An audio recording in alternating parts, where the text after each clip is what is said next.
Grenada, Carriacou and Petite Martinique's relief efforts following the hurricane earlier this month.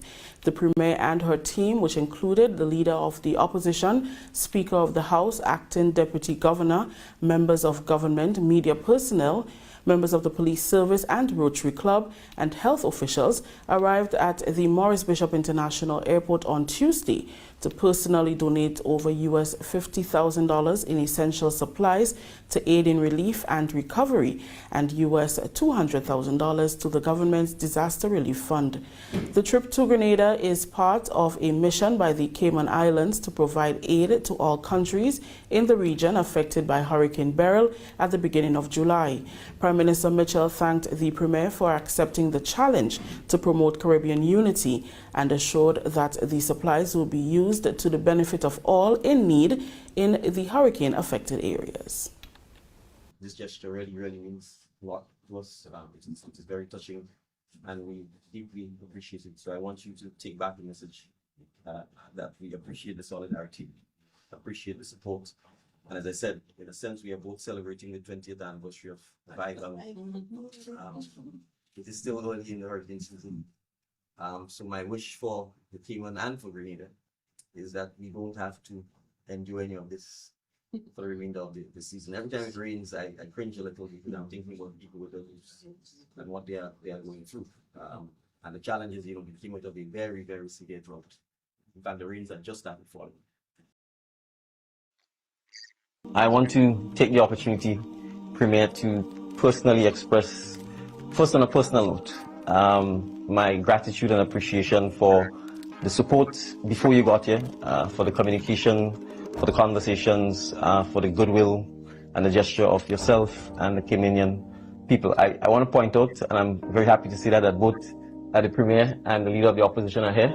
So this is not a political gimmick or grandstand, but a true expression of the total support and solidarity that we are receiving from the people of the Cayman Islands. And we really want to express our profound gratitude for this. The support from the region has perhaps been the biggest source of inspiration for us to soldier on through this very difficult time, both in terms of words, deeds, tangible support, physical support, financial support. We have a saying, boots on the ground, which is coined by MP who represents Carriacou and Petite Martinique, and who unfortunately is not here because, of course, he's on the ground helping with the recovery and relief process. But I can say to you, this gesture really means a lot to us. It is very touching, and we deeply appreciate it. So I want you to take back the message that we appreciate the solidarity, we appreciate the support. And as I said, in a sense, we are both celebrating the 20th anniversary of Cayman. It is still early in the hurricane season. So my wish for the Cayman and for Grenada is that we don't have to endure any of this for the remainder of the season. Thank you very much again. This is truly heartfelt, and we really do appreciate it. David the psalmist said, "Behold how beautiful it is for brethren and sisterin," I invented that word, dwell together in unity. And I don't think really, Prime Minister, that it is any coincidence whatsoever that you were hit with Ivan almost 20 years ago, and then she came up through the Caribbean, through the graveyard south of Hispaniola, and hit Cayman and gave us the whooping of our lives. And we thought it was important to show that we're brothers and sisters and we have your back. As the Jamaican reggae song say, I'm in your corner. But because we've been through it, and God has been so generous and gracious to us in Cayman, that we rose again. And I took great note that one of your mantras that we will rise again. And that's present but yet futuristic. And we wanted to bring not just the government representative, but two former premiers actually here. The current speakers are all there. We have opposition, independent opposition, Chris. So we covered all of the spectrum to ensure that you received it as we are given it with an open heart, from one sister to another sister, from one brother to another brother. If you don't remember anything else about Juliana from Cayman Islands, remember the God that did it for Cayman, that allowed us to be stronger and better, become more resilient. That same God has no respect of persons, and He's going to do it for Grenada, He's going to do it for St. Vincent, and our next stop is PM Wholeness sometime later this week or the following week to spread the same message, you know. Iron sharpeneth iron. We're investing it in the best assets ever. The people in Grenada, the people in St. Vincent, the people in Jamaica. God bless you. Yes, and we are indeed happy for the visit and all that came with it. The people of the Cayman Islands and the government, the opposition, the former premiers, I mean, the whole lot came on this trip. And when I saw that piece, what it brought back to me was that statement I made just after the passage of Hurricane Beryl. I said Keith Mitchell and the NNP miss a great opportunity to unite the country so that we can build back Carriacou, Petite Martinique, St. Patrick, and St. Mark better than before by coming together with the government, not waiting for the government to come to you. As you said, they must come to you and beg you and plead with you to come on board to help our citizens. I explained this morning the hierarchy system of governance, of government. You have the opposition leader, who is Keith Mitchell. He's at this level. Then you have the prime minister. He's at this level. We saw during the passage of Ivan, and we saw after Ivan devastated Grenada, the opposition leader then, Uncle Tilly, engaged Keith Mitchell, who was the prime minister. He did not wait for Keith Mitchell to come to him and ask to join together to rebuild this beautiful country of ours. No. He approached Keith Mitchell, who was prime minister, and said, let us team up. Let us unite forces to build this country of ours. And you know what Keith Mitchell said to him and what followed. I am saying it is very clear that Keith Mitchell still believes he's a ground god or he's some king in Grenada. But he is becoming more and more isolated. You have leaders throughout the Caribbean visiting, supporting, lending solidarity, and they are not engaging Keith Mitchell and the opposition. In other words, Keith Mitchell and the opposition party, they are nowhere to be found in all of this. They made a political move. I call it a bluff because they want to be relevant, they want to be talked about, and they want to fuel confrontation. They are not genuine about the rebuilding of Carriacou and Petite Martinique. They're not genuine about the rebuilding of St. Patrick and St. Mark. They just want to be talked about, or they want to initiate some bacchanal, some melee. So they said they would cook hot meal. But there are hunting organizations doing just that in Carriacou. All right? But anyways, they said they would cook some hot meal because they want to do the thing by themselves. They're not going through NADMA and those kind of stuff. They said they would have the youth start some cleanup brigade. They're not interested in joining up with the national cleanup campaign and so on. They want to do it by themselves. But they miss a good opportunity to demonstrate that they care. But we see it. No one had to tell us. We saw it before our very eyes. They've abandoned the Grenadian people during this time of crisis. Delegation from the Cayman Islands headed by Premier Juliana O'Connor Connolly visited both Grenada and St. Vincent and the Grenadines on Tuesday. The Cayman Islands Premier brought relief supplies, including generators and foodstuff, to both places. The Grenadine Islands of both Grenada and St. Vincent and the Grenadines were flattened by Hurricane Beryl 2 weeks ago. After receiving her in Grenada, Prime Minister Dickon Mitchell took the ride over with the Cayman Islands Premier to St. Vincent and the Grenadines. Both Mitchell and Prime Minister Ralph Gonsalves of St. Vincent and the Grenadines praised the efforts and donations from the Cayman Islands. In Grenada, I'm in a sense getting a second bite of the cherry by being able to make brief remarks again. The aid could have been sent, the check could have been sent, and you didn't have to fly down in person with the delegation to empathize, to fraternize, and to share remarks with us.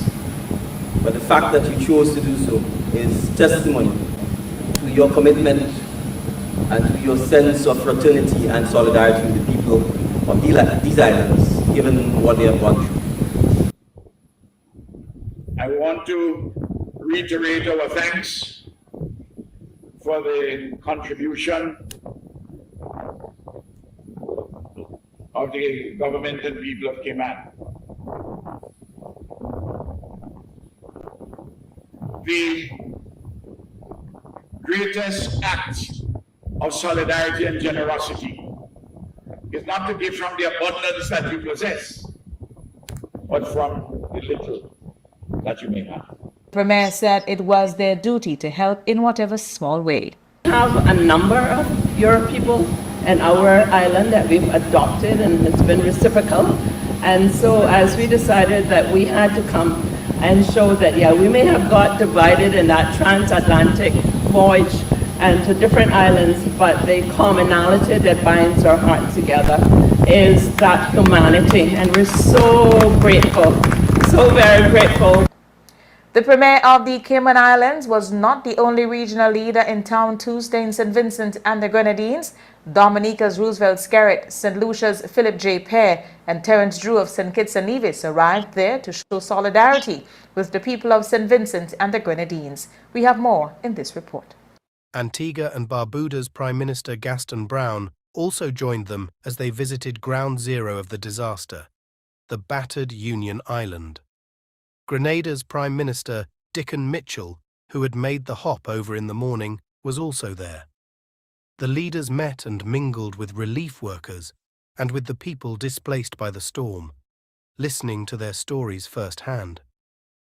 Dominica's Prime Minister Roosevelt Skerritt repeated the announcement he made while at home the day before that his country will donate $1 million EC to the relief effort on the islands. Earlier during her Vientiane stopover, Premier of the Cayman Islands, Juliana O'Connor Connolly, pledged $500,000 to the recovery efforts in both St. Vincent and Grenada. In an address on Union Island, Prime Minister Skerritt also called on the international community to give more aid and support to the battered nations. We have been speaking about the issue of climate change and its negative impact on our society, our lives, our livelihoods for many decades now, with a recognition of their responsibility, but not a fulfillment of their promises. And when hurricanes like this affect us and we have to leave those experiences, one understands how we feel as a society and how we feel as a people. He said, there has to be a greater responsibility shown by the global community in supporting the islands on what he called the front line of the effects of climate change. As we always say, this is a war that's taken place. But we did not provoke the war, but we are suffering the consequences of the war. Host Prime Minister Ralph Gonsalves thanked his colleagues for the solidarity they have shown at this difficult time. My thanks and appreciation to my colleagues and for their solidarity and support and advocacy. 2 weeks after the passage of Hurricane Beryl, attempts to restore power on the Grenada ward islands of Carriacou and Petite Martinique are pushing forward full speed ahead. Workers from electricity companies in Barbados and Dominica are on the ground in Carriacou, helping the Grenada electricity services with their pole and line restoration efforts. Heading Grenlec efforts there is Wallace Collins. Actually, essentially all of our 4 feeders went down.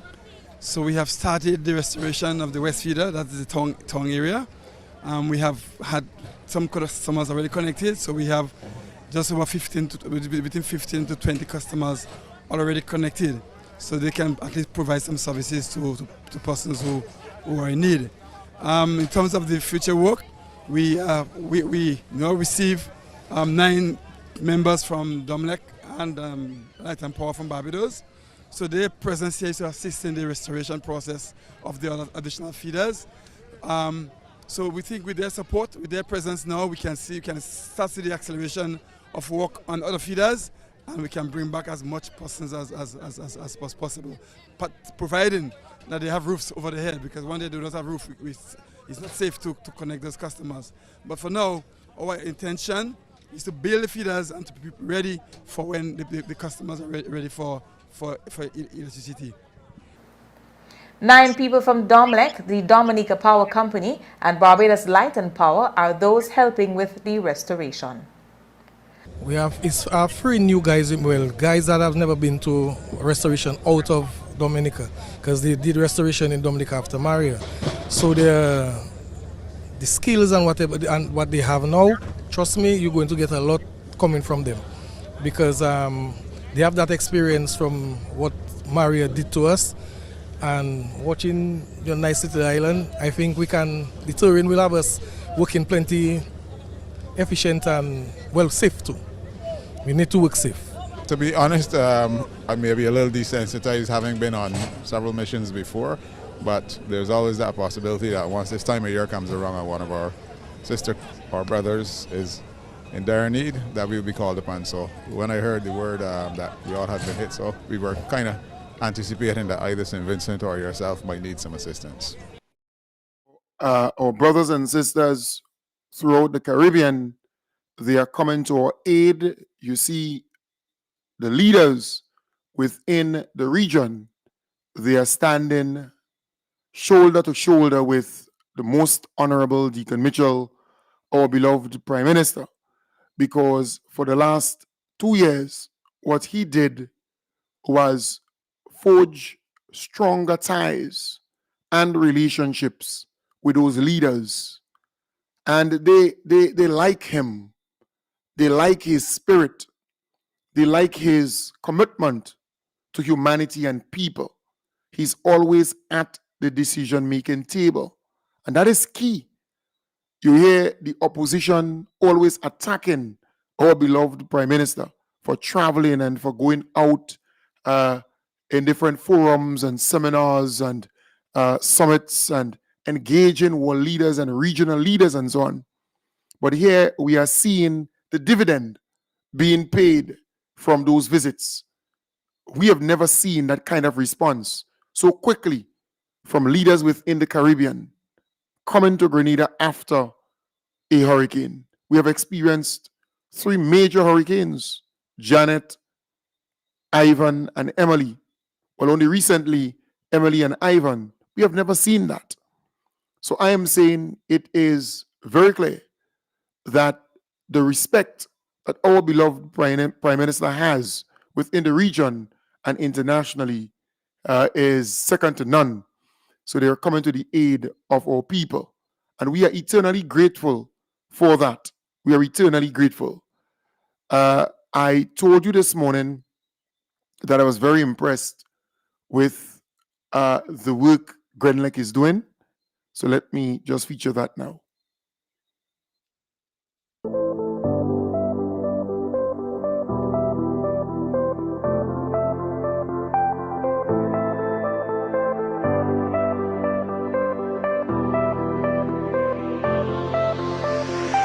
Yeah, currently we have done a fair amount of rebuilding of the West Feeder, that in the town of Hillsborough.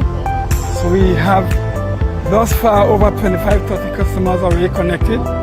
The first being the Hillsborough Health Center, and primarily because that is where the hospital is currently operated from. So that is one of our top priorities to ensure that we get power to the hospital.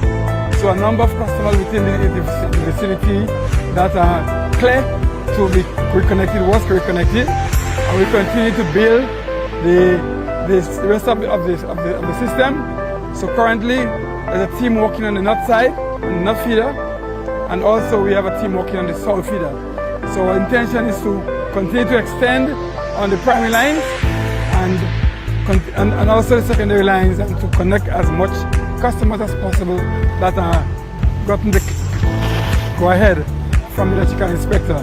So far, I said we are going very good. As you can see, number of team members are there working, and we are very happy, very optimistic as to how things are going, and we think we are on the good track to restore Carriacou and Pitimatic in the quickest possible time. We are eternally grateful for the support thus far. We have 9 persons from Barbados and Dominica together. Barbados have 5 from Light and Power. We got 14 members from Dominic. We're expecting 6 more from Lucidec over the weekend. So currently, there's a team working on the north side, on the north feeder, and also we have a team working on the south feeder. So our intention is to continue to extend on the primary lines and also the secondary lines, and to connect as much customers as possible that are gotten the go-ahead from the electrical inspector. So far, I said we are going very good. As you can see, number of team members are there working, and we are very happy, very optimistic as to how things are going, and we think we are on the good track to restore Carriacou and Pitimatic in the quickest possible time. We are eternally grateful for the support thus far. We have 9 persons from Barbados and Dominica together. Barbados have 5 from Light and Power. We got 14 members from Dominic. We're expecting 6 more from Lucidec over the weekend, along with 18-man team from Trinidad. So really and truly, within the next 2 weeks, you will see a lot more work going on, and that will give us an opportunity to restore power even faster. So we are grateful for the support, and we are happy that they are here to provide the necessary assistance that we need to provide to ensure we can restore Carriacou as quickly as possible. Yes, so folks, we have not seen that level of response after Hurricane Ivan and after Hurricane Emily. We have never seen that level of response. What we are seeing on display is a government who had a plan before the passage of Hurricane Beryl, and who continue to execute that plan after Hurricane Beryl, activating what must be activated. So we are seeing the results of having a plan and working with a plan. You just check it out. Things are just moving smoothly. Things are happening so quickly, benefiting our people, and we have to be eternally grateful. The Ministry of Finance give us an update on some of the finance and, well, where the financing will come from as we move forward. Says there is still a significant financing gap that needs to be filled to be better able to rebuild and restore after Hurricane Beryl. Acting Permanent Secretary in the Ministry of Finance, Siobhan Britton Telesford, says although government has received millions in payouts, donations, pledges and grants from partners and countries, the rebuilding process will require a lot more. Several key sectors were severely affected by the hurricane. PS Britton Telesford outlined some financial options available to governments to deal with relief efforts, which include budgetary allocations, contingency funds and risk insurance, among others. So in each budget, there is a provision in the Public Finance Management Act that says that we have to allocate roughly 2% of revenues to a contingency fund that will be used in the event that we have an occurrence, a shock that we didn't budget for. So in our current budget, we have an allocation of roughly 18.6 million EC dollars, or US $6.9 million dollars that is available that we can tap into to respond immediately after a crisis occurs. In addition, we do have obviously the entire budget that we can make some reallocations to as well if we deem it necessary to do so. The layer above that we have is the contingency fund that we hold with the Eastern Caribbean Central Bank. That fund is financed through receipts from our Citizenship by Investment program. Particularly, it is 10% of the receipts that we get through the National Transformation Fund that is transferred to ECCB for safekeeping. And if we do have an emergency, then we can tap into those funds. The balance on that account now stands at 31.6 million EC dollars, or 11.7 million US dollars. So that's the balance as of yesterday. The layer above that, in terms of our strategy, we have a facility with the World Bank. It's a development policy credit with a catastrophe deferred drawdown option, or a CAD-DDO. It is immediately available to the government in the amount of US $20 million. So this is already agreed with the bank. In the days before the hurricane, we actually already sent a letter to the bank. So those funds are available to the government immediately for our efforts here. So that's 20 million US, or approximately 53.4 million EC dollars.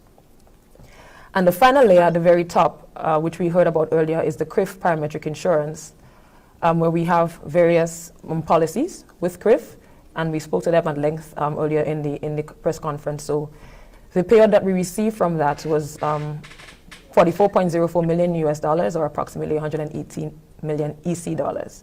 Following the devastation caused by Hurricane Beryl on July 1st, government activated the Disaster Relief Fund to allow Grenadians in the diaspora, partners, and locals to contribute towards the initiative. So far, over $1 million have been donated through wire transfers, direct deposits, and online payments. The balance on that account currently stands at 1.88 million EC dollars, of which we had wire transfers, electronic fund transfers, or direct deposits of 1.3 million approximately. And your contributions through the pay.gov GD platform amounted to about 0.58 million EC dollars, sorry.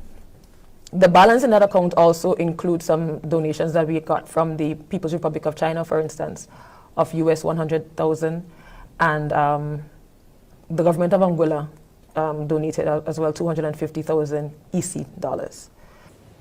Government will continue to engage partners and financial agencies to secure more financing towards rebuilding. Finance Minister Honorable Dennis Cornwall emphasized the need for his administration to be prudent and accountable in the process of relief and rebuilding. Carriacou alone would probably be much more than what CRIF payout is. And I do not want to talk about what is happening in the St. Patrick side of things, because again, we had significant damage in St. Patrick and St. Mark's and some parts of St. Andrews. So I'm saying all that to say, colleagues, people out there, do not think that there's a lot of money that we have received and that is going to be sufficient, or we can just go about willy-nilly spending it on all sort of things. We have to basically be prudent. We have to be able to manage what we have and to ensure that we can do what we need to do, even if we have to basically turn to other sources of financing to make sure we can rebuild Grenada, Carriacou, and Peter Martinique in a bigger and better way. Take the opportunity to ask countries in the region who have not yet been part of CRIF to come on board. You can see from the benefits that Grenada has now been receiving, that has given us the impetus and the wherewithal to continue doing what we have to do as a responsible government to make sure that we can maintain a system that allows us to benefit in the times of disaster. Thank you very much there, the Honorable Dennis Cornwall, Minister of Finance.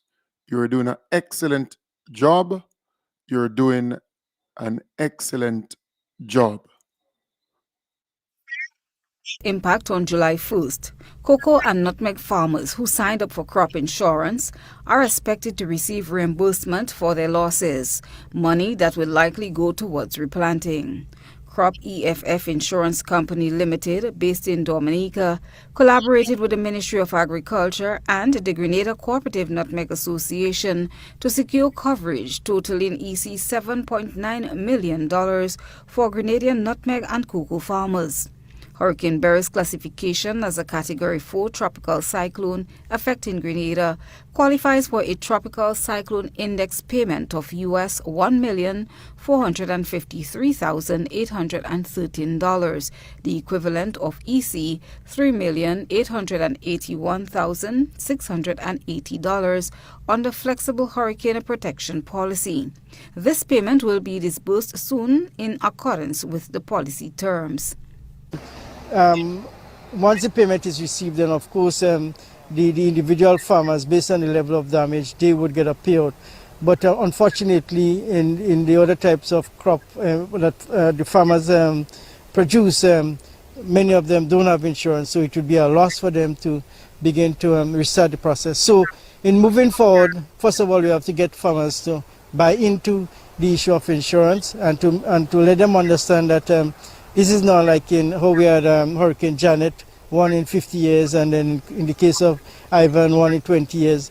As we've seen that the intensity of these hurricanes are more frequent, much more intense, if I may say, and they are occurring much more regular.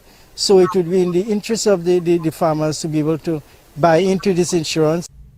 That was Permanent Secretary Isaac Bagwan, who stated that the ministry has been in communication with the OECS exploring insurance for other crops.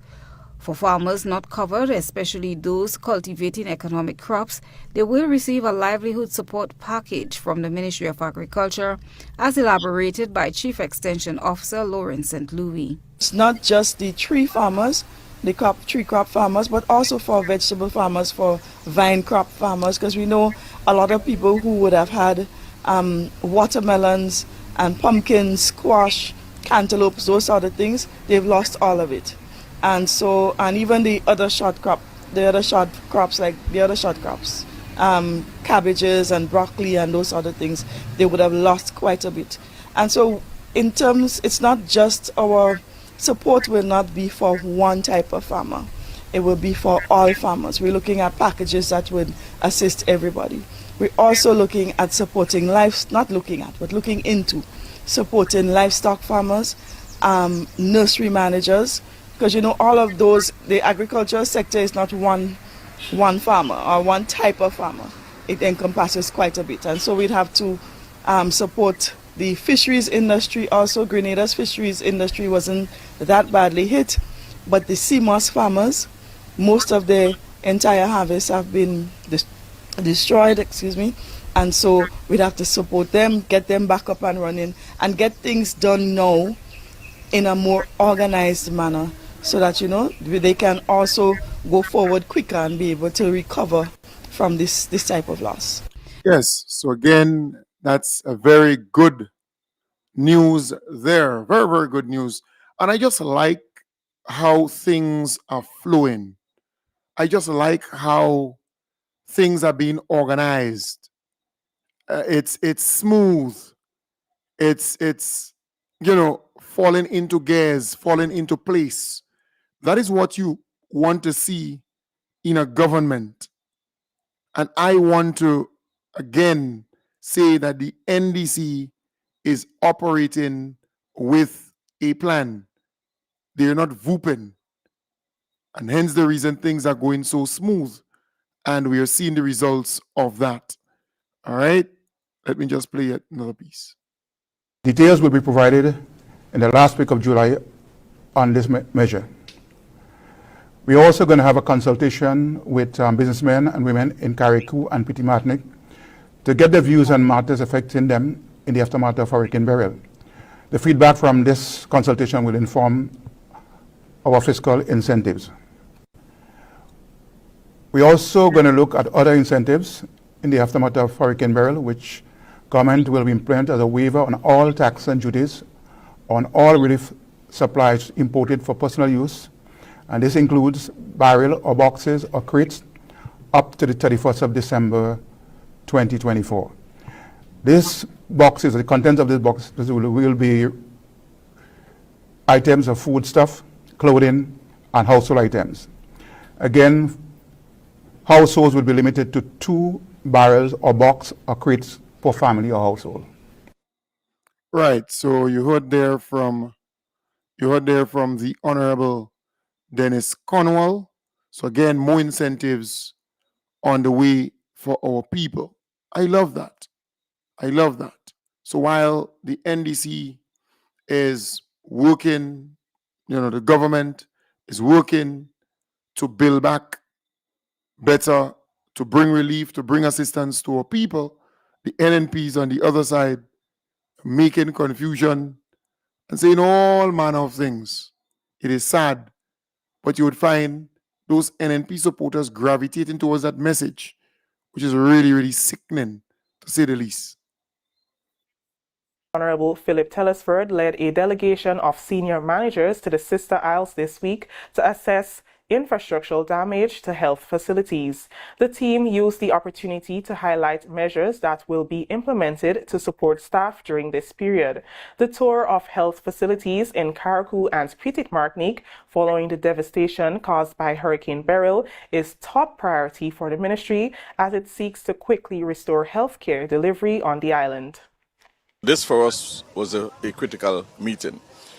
We have planned a debriefing exercise for Tuesday of next week so that we can actually sort of evaluate what has happened here and be able to respond strategically and methodically so that the rebuilding process that will happen following this will be one that we are proud of. So we are taking a very calculative approach towards how we respond to this situation. So far in our meetings, we recognize that emotions of our staff are running high, and we recognize that we have to give them all of the support that is needed, all of the social support that is needed for themselves as employees within the Ministry of Health, as well as their families. He said governments will be adopting a systematic approach toward rebuilding to ensure structures are more resilient in the face of disasters. The hospital is closed, right? We have, well, right now as we speak, the tarpaulin is being affixed to the roof. There was some significant damage to the roof, of course, to the entire roof. And so we are treating with that as we speak. Hopefully by the end of the day, that roof should be, reasonably covered with tarpaulin. And we want to be able to at least return to some measure of normalcy at the hospital. So we're looking at that. Presently, this Hillsborough Medical Center is really the facility in Carriacou that offers service at the moment. And so this is why everybody's down here. And so we want to be able to offer some service. Again, rebuilding the hospital in Carriacou has to be strategic. When we remove the tarpaulin with the intention to rebuild, it has to be properly administered, because we don't want to just put back the sheets on the roof. We must recognize that the hospital, the location of the hospital, is on one of the highest peaks in Carriacou. And should another event of this happen next year, for example, God forbid, that we don't want them to end in the same situation. It's either the hospital receives a concrete roof or it's relocated. Because if we are dealing with patients, especially if they are critically ill, having to move them around in this hurricane, this thing has taught us that even the steel roofs is no excuse for a hurricane. Right? So we have to rebuild with all of these things in mind. Right. So that's the Honorable Philip Telesford there. And I said this morning, some people do not understand how government works. You have the different ministers doing their work. They are out there doing their work. So you saw the Honorable Lennox Andrews, for example, the Minister of Agriculture, reassuring farmers help is on its way.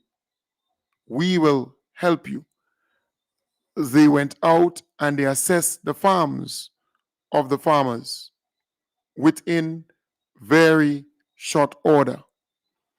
We just saw the Honorable Philip Tellisford. They're doing an assessment of the facilities and so on in Carriacou and Petit Martinique. But some people believe that those ministers are not doing what they're supposed to do because they're seeing the Honorable Andy Williams more. The reason why you're seeing the Honorable Andy Williams more or hearing more about him is because his ministry is a super ministry. He has his tentacles in all the ministries to mobilize resources, to implement projects and programs, and to ensure that the transformation agenda happens. So that is the reason why you're hearing more about him or seeing him more. And I'm saying this because you have certain people out there who all of a sudden become Andy good friend, the Honorable Andy Williams good friend. So before, she was saying all manner of nasty things about Andy Williams. She had that opportunity to engage him, to speak to him, to talk to him, and she was, quote unquote, converted. So she become an acolyte of. So she calls the Plead Your Cause program and she gives people the impression that she speaks to Andy often and she walking along with him as though she's his PS or his public relation officer. She's a two-tongue Bobby. She's not genuine. She's an opportunist, if you ask me, because once she gets what she wants, right, in terms of some people in Woburn, some people there, some people there, her friends or whoever, then she becomes a good friend of. But she's doing all of this and the NNP loving it because when she speaks, people know her as someone who speaks ill about our beloved Prime Minister. She says all manner of nasty things about him on the Plead Your Cause program and other programs. So the NDC supporters now getting angry, pissed. And that is what the NNP wants. That is what she wants to as an individual, right? Because there are people who would say, well, I trying to reach the Honorable Andy Williams. I can't reach him, meaning them, NDC supporter or somebody who voted for the NDC. But here you have this woman who dropped from the sky, who was talking bad about him and who continued to talk bad about our Prime Minister and the government, right? She's able to get him and she would from time to time say all over the night. So you see the effects of that. And that's the strategy, right? And that's the politics. That's where the politics comes in. But she is a two-tongue Barbie. She's a sword, cuts on both sides. In my belief, I don't trust her. I don't trust her. But you have to understand, the Honorable Andy Williams is in a ministry that is somewhat a super ministry, right? So it's not that the team not doing. So she will come across and say, well, Andy's doing more, and Andy's doing this, and Andy's doing that, and they're hearing about him, and it is. The reason why is because he's in a super ministry, and his tentacles is in nearly all the ministries. So he'll be seen more, he'll be getting more of the props and all the, that's what it is. But they're operating as a team. Maybe we need to see more of the ministers being featured when MIT is doing things connected to their ministry and in the constituency and so on. Maybe we need to see more of that. So it has to be a balancing act, right? It has to be a balancing act because it is tactical for them to try to praise Andy politically. It's a tactical move. Praise him and big him up and so on. Nothing wrong with that. But they're doing that to make the others feel bad. They're doing that to make the others, to make people think that the others are not doing their work or they're not working as hard as. I understand politics and I'm politically savvy. So I know what is taking place, right? So that is why they're trying to push that kind of strategy. And they have talked about it. If they can milk the opportunity to give people the impression that Andy's the man, he's the only one doing X and doing Y. So the others can feel bad. The others can think, well, boy, he's the only person getting the spotlight. He's the only person being featured. And many of the things are coming from the different ministries to be implemented. You see? So you have to understand what is at play here. It's a tactical move. It's a strategic move on the part of some of these people, what they're pushing. So you have to look deeper. We have to look deeper.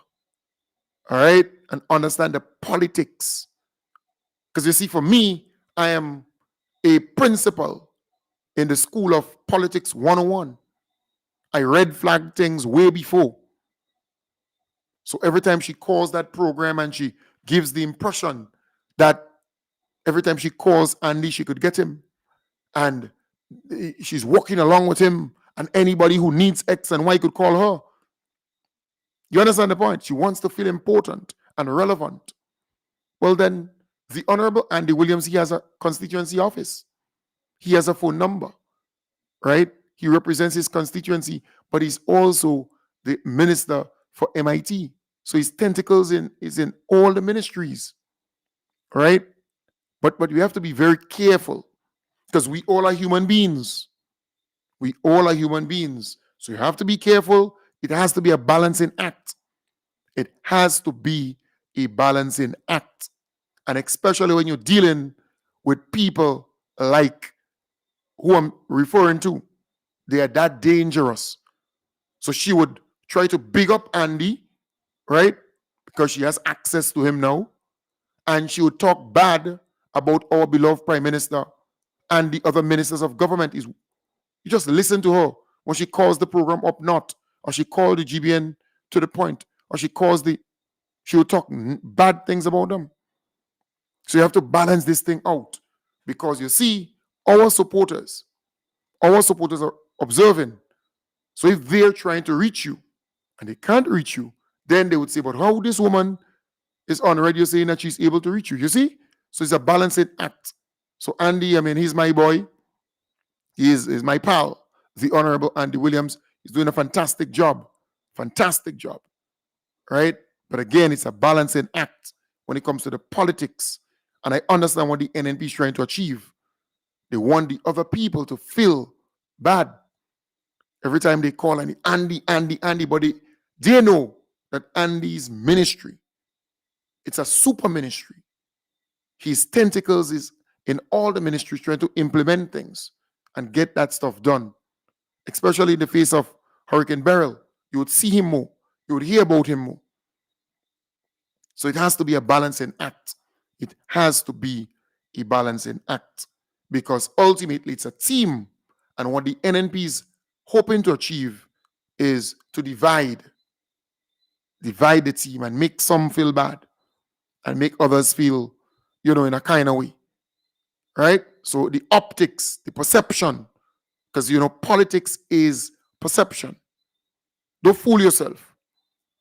Politics is perception.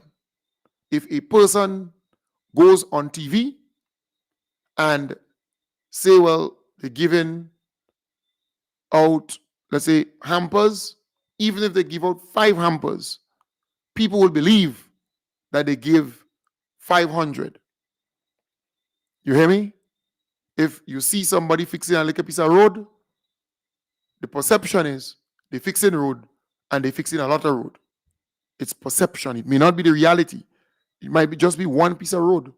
Or like Nicholas Steele, for example, during the 2013 election campaign, he went under the tunnel with some asphalt and a couple of guys and started patching a hole under the tunnel.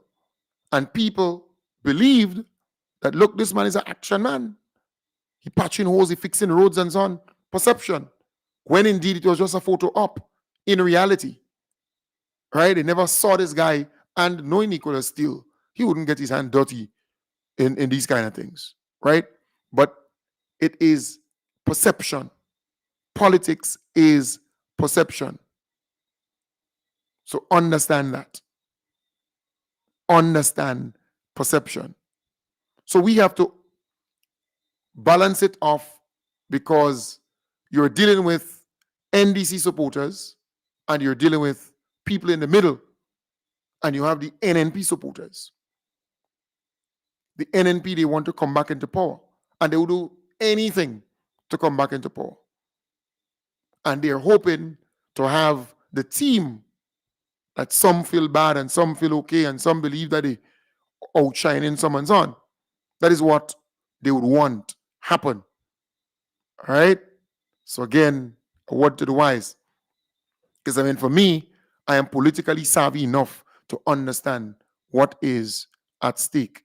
And in fact, this same woman would go on radio and say, our beloved Honorable Andy Williams and so on. She's taking that from me. She listens to the program. She knows that I am the one who calls our Prime Minister our beloved Prime Minister. Right? It's the Honorable Andy Williams. But she's tactical. So is the NNP. Because they want people to believe otherwise. She despises our beloved Prime Minister. She says all kind of nasty, dirty things about him. Consistently so. So I'm saying, again, we have to understand what is at play here. We have to understand that. I want to say that the government, they're doing a fantastic job, but don't believe the NNP likes what they're doing. The NNP will do anything in their power to derail, to disturb, to disrupt the smooth flow of relief and recovery and rebuilding and so on. They don't like the fact that the NDC is doing this thing with a plan, and it is showing up the NDC's preparedness and readiness and leadership in a good light, in a good way. Because they never thought that the NDC would handle this crisis so smoothly, so professionally, with accountability, with transparency, with great leadership. They never expected that. Never. And when I chronicle the things that happened before, during, and after Hurricane Beryl passage, you can see that the NDC is operating with a plan. And the leadership displayed by our beloved Prime Minister is second to none. It is the envy of all. He has this thing down to a T. Remember, they were upset with the fact that he's the person on the press conferences giving updates and so on. He's a good orator. He has the gift of speech. He can speak in very simple terms and connect with a great many people. He's not fumbling. He's not fighting to pronounce words. He's able to hold his own in any space. So he's the right person to do just that. So they're jealous. And there's a high level of hatred because of that.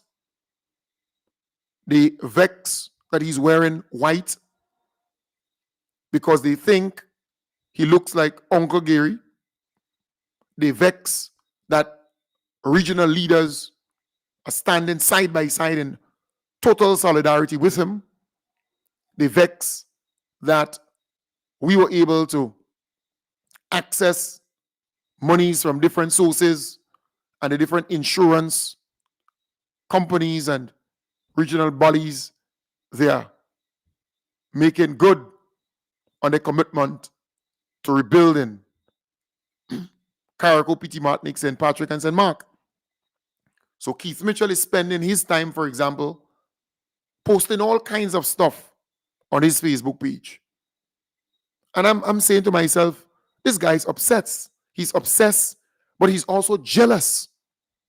You were in government, you did certain things, the NDC came into government, they did not discontinue it. They could have discontinued it. They did not. They continue to pay. And so what? And so what? You want to be relevant.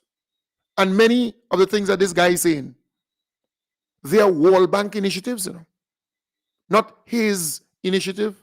The World Bank dictated to those islands prone to these types of hazards that they have to insure, crop insurance, and so on and so forth. And that is why, you know, Grenlec, for example, was insured. Nawasa insured the country itself, insured farmers, you know. So it's not his. No, it's not his thing. No. I could see if it's his initiative. He never started anything. This thing was forced onto him and his administration at the time. The World Bank is not coming out and say, well, we're taking credit because we mandated that the country goes into that direction if they have to get funding from the World Bank. No, but you have Keith Mitchell on his Facebook page and other platforms acting like a little girl who gave some guy a sweetie. And because the sweetie start tasting good, he's crying for it back, or he wants everybody to know, or she wants everybody to know that she gave this person a sweetie, right? Or an initiative started, and though you were not the one who initiated the thing, but because it turned out to be good, you want to take credit for it. Come on, during a crisis like this, you're trying to take credit. Keith Mitchell has $19 million. This guy has not, to date. And you know him. He's suffering from shortman syndrome. If he gives anything to this disaster relief effort, you will know. He can't keep it in. So he has not given 1 cent, as far as I know, towards this effort. And he will not give unless the public start saying to him forcefully, you need to give something towards the rebuilding effort. In fact, the NNP is out there begging people to give so that they could give to Carriacou and Petit Martinique as though it's them and it's coming from their pockets or from the party's pocket, when that's not the case. So he would not genuinely give anything towards this effort. No. He would not do so. But that's the character of the man. I know this individual. I'm not guessing this. I know. So they do not want the government to succeed with the relief effort and the rebuilding effort, because they believe that if the NDC succeeds, then the Carriacou seat gone back to NDC, right, in a big way. St. Patrick East and West and St. Mark would go in the direction of the NDC, but at least St. Patrick East and West and some constituencies in St. Andrew. That is what they believe. All right? So as a result, they're doing every single thing in their little space to disrupt, to disturb, to mislead. They're concocting stories every day. Lies upon lies upon lies. They are not interested in nation building. They've attacked nearly all the good things in the last 2 years that this government did for our people. They would just find fault. They are part of the complaining industry. That is what they know best. To condemn, to criticize, to bad talk, to speak ill But I am saying the Grenadian people are fully on the side of the most Honorable Deacon Mitchell and the NDC administration. Hence the reason we are seeing more people volunteering. We are seeing more organizations coming forward to donate and to support the relief effort and the rebuilding effort. We are seeing more governments giving towards the relief and rebuilding effort in Carriacou and PT Martinique, St. Mark and St. Patrick. We are seeing more regional leaders standing shoulder to shoulder with the most Honorable Deacon Mitchell, our beloved Prime Minister. So we are seeing more of that. Groups, organizations doing or playing their part. And that is remarkable.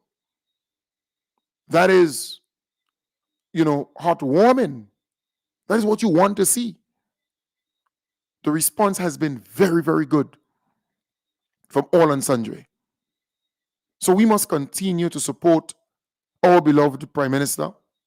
We must continue to support the Honorable Andy Williams and the team at the Ministry of Mobilization, Implementation and Transformation.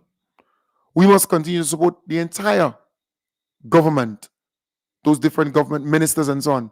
They are playing their part well. So let's remain focused. I want to say that my good friend Kim the King, he will try to come back on air sometime tomorrow, but it is with the old equipment that he was able to salvage. We have not gotten the new equipment as yet. So calm down your expectation a bit. We order the equipment and we will get it in short order. When it comes, you will feel the difference. You will hear the difference. All right? It will be totally different. So you'll be able to get us in more places in Grenada, Carriacou, and PT Martinique. All right? So again saying, my good friend Kim the King is trying to get back on grid tomorrow and Friday. All right? But we are not there yet. That's old equipment. That's equipment you're trying to salvage.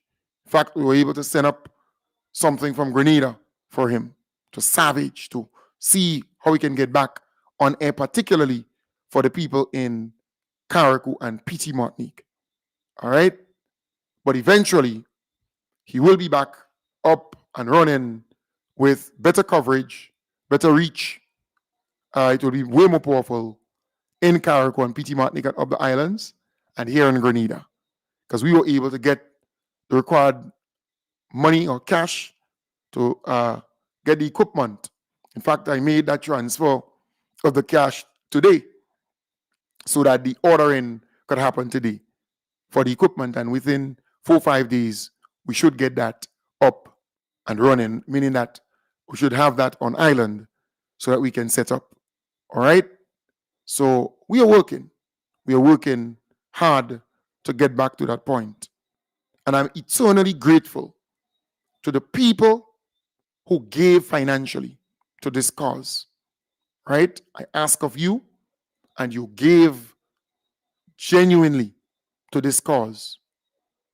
Hear me? You gave to this cause. And I'm eternally grateful to you. It was not easy, but within short order, we were able to get the cash required. Few radio stations or podcasters or talk show hosts could make such an appeal and within 4 or 5 days get that kind of money. So again, I want to thank you, the people, who continue to support what I do and who believe in me. And when I make that appeal, on umpteen occasions when I make appeals, you come to the rescue. And I thank you. Thank you sincerely. So again, my good friend Kim the King should be up and running, at least, temporarily. All right? But when we get the equipment, the new equipment, at the 2 locations, it will be tapa, right? To be really good. I can tell you, you'll be able to reach us in many different places. The quality will be wonderful. All right? So we're working on that. Because you see, for me, I'm a real friend. I'm a true friend. Because Kim the King is a true soldier. He has been there for me through thick and thin. And for me, I honor loyalty. I honor people who are genuine and who are sincere. And he's one of that. He's one of those persons. He's genuine, he's sincere, he's real. All right? He's real. So I want to put on record my appreciation to the many people who I reached out to and who did not hesitate to assist. There are those who promise and they will fulfill their promise. But in the meanwhile, we have to go ahead and get the equipment, brand new to set up. All right? There are a lot of talkers in this, but there's also a lot of action people who will put their money where their mouth is to get the job done. And I'm eternally grateful to you who continue to support what I do. Folks, I want to wish you all the best. We had a late start, but we went over by a good few minutes. Tonight, I want to thank the people who shared the program, because I want to encourage you again. Your duty on Facebook is to share the program.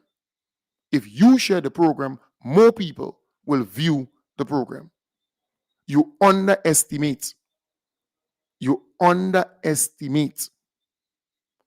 role in this. You underestimate your role. If you share the program, more people will view the program. So it's all good that you're viewing me and listening, but it's better when you share the program on your page. You give more people the opportunity to view the program. So I want to urge you. You say that you're a solid NDC supporter. You say that you're a pro-government supporter. You want to see the government succeed, right? But you're not sharing the program. If you don't, then your friends, your colleagues will be missing out on all the good information, all the good things that are happening, because you have 9 other opposition programs out there spreading misinformation, concocting stories to fool our people and create confusion in the minds of our people. So your duty is to share the program at least once on your page, because you have 6, 7, 8, 9,000 people viewing the program. But when you look at the amount of people who share the program, just 89, just 100. Come on. It has to be more than that. All right? So I want to urge you to share the program. At least do that one thing on your page. Just click share.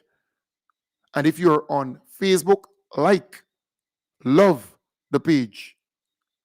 Follow the page. Click follow. You're on YouTube, subscribe. Subscribe to the channel, Vision Information Services. You're on Facebook, the Grenada Transformation Agenda Facebook page. Follow. That is what you have to do. Like and love the page so you get notifications. But spread the word. That's your duty in my belief. If it's one thing you need to do when you're on the live, share the program at least once. And not only that, why you're afraid of sharing the program? The content of the program is rich. Talking about the good things that are happening in the country. Giving you, ball by ball. Engaging in a robust intellectual conversation on radio, social media. I have a very good command of the English language. When I speak, you can understand me easily. In fact, I do not want to toot my own horn, but I can be easily classified as one of the better spokesperson on radio, able to articulate with with ease in a very simple format. I have, the kind of aura, the kind of vibes, the kind of energy, and it's what it is. So I am saying, share.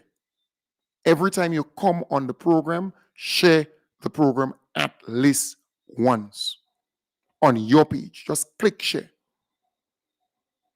And it will go a long way in getting more people to view the program. I want to thank you for being a part of the program tonight. I want to wish you all the best. I look forward to having you again tomorrow, God's willing, starting from 8 in the a.m.